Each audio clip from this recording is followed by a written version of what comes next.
In today's video, we will be comparing the Yamaha PSR-E463 and the very similarly priced, if not priced exactly the same, in the same class from Casio, the CT-X3000. Let's have a listen to the default grand piano sound first.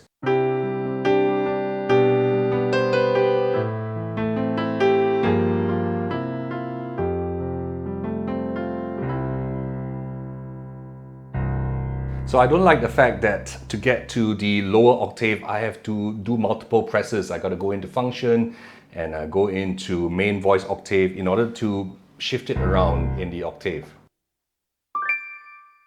Whereas on the Casio CT-X, there's no such need to do that because there is a dedicated octave up and minus button feature here right on the panel.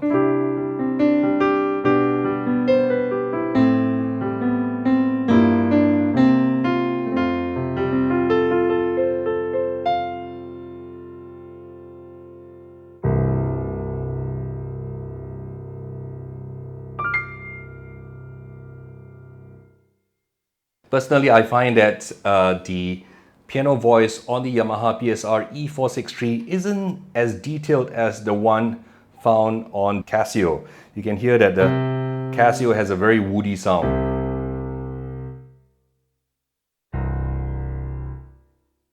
And the sound, the piano voice on the PSR-E463 just seems a little bit more compressed.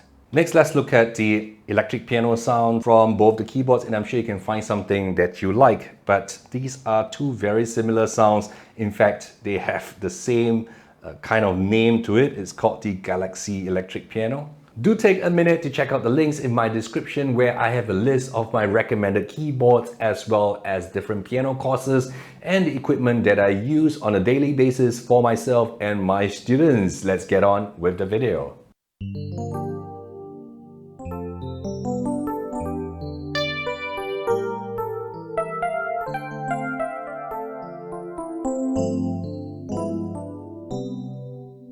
And on the Casio,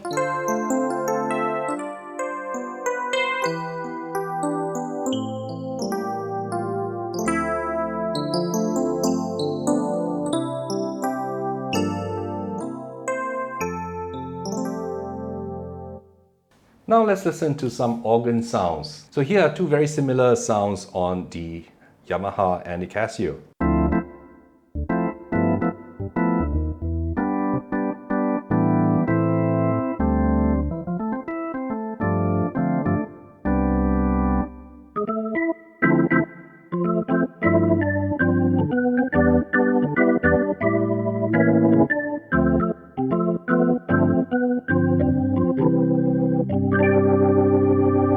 Now let's have a listen to the nylon guitar sound on the Yamaha PSR-E463.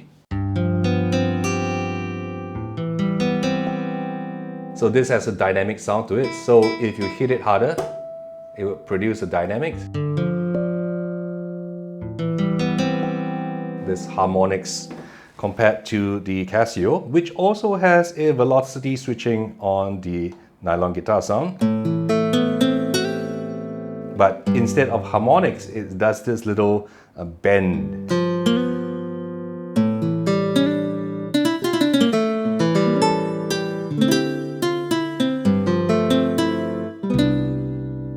Next, let's listen to the tenor saxophone on both this keyboard. So Yamaha is famous for their acoustic sounds, and really their sweet voices just sound pretty good. But let's just have a listen nonetheless. So both of these keyboards have the pitch bend wheel on the left side of the keyboard, which makes it more realistic when you're trying to play saxophone sounds.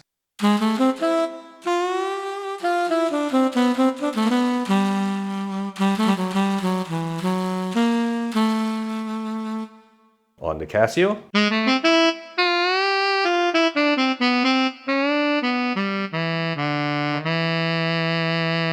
I definitely personally prefer the sweet tenor saxophone sound on the Yamaha rather than the Casio. Next, let's listen to the pop shuffle on both this keyboard. So they both have the same name. I would assume that they would sound very similar. So let's have a listen to the one on the Yamaha.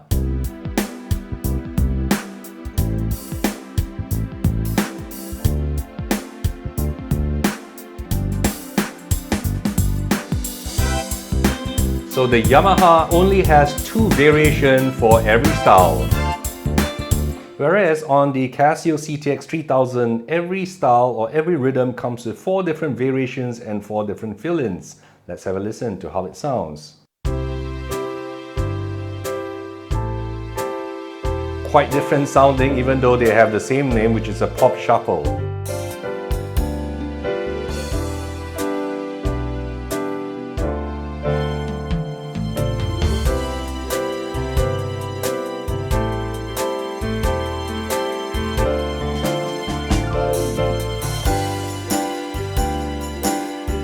Let's have a listen to 2 electronic beats on the Casio and the Yamaha.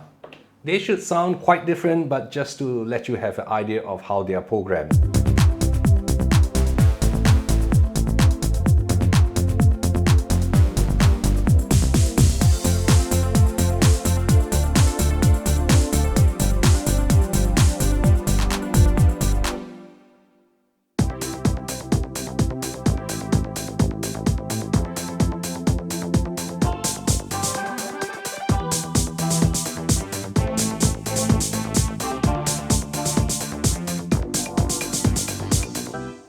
One thing to note is that the CT-X3000 comes with a style creator, so you can actually create your own rhythm if you find that none of the rhythms in here are what you're looking for. However, on the Yamaha, there is no way to create your own styles. You are stuck with whatever this keyboard comes with. Let's have a listen to some of the pad sound on here. So on the Yamaha, one of the good things that you have are the live control knobs, which allows you to alter the sounds in real time as you're performing.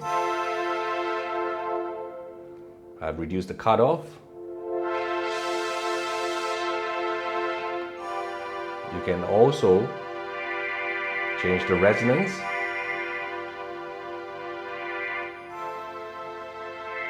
So you can really modify the styles, the sounds on the keyboard in real time, and that is something you cannot do on the Casio. There are no real-time knobs where you can control to modify the sounds.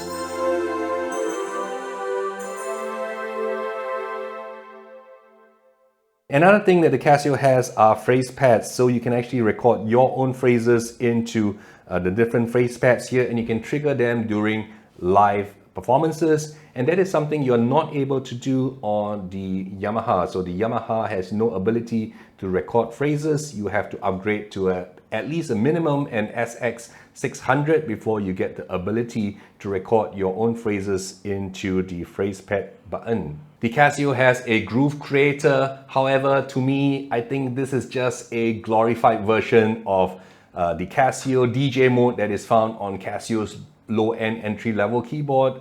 I think it's a one-trick pony, not the most useful because it has pretty much fixed chord progressions and there isn't really a lot you can modify with it. Another thing that the E463 has is a sampler, so you can record your own samples via the aux-in jacked on this keyboard, or you can download samples from the internet and assign it to the keys, but it's really limiting what you can do with the samples. So I don't see a lot of people using those samples very much other than just for a couple of gimmicky sound clips. Nevertheless, the Casio CT-X3000 has no way to load samples in, and there is also no groove creator or the DJ mode as what Casio calls it in their world. While both keyboards have the USB MIDI in and out, one of the biggest selling points on the Casio is that their USB port also supports audio, so you don't need an additional USB audio interface if you want to record the internal sounds of the Yamaha keyboard right into your computer. If you want to record the internal sounds of the Casio into your computer, you would have to have an external audio interface. I hope you found this short comparison useful. Of course, I will be making more of this in time to come. Till then, I'll see you. Bye-bye.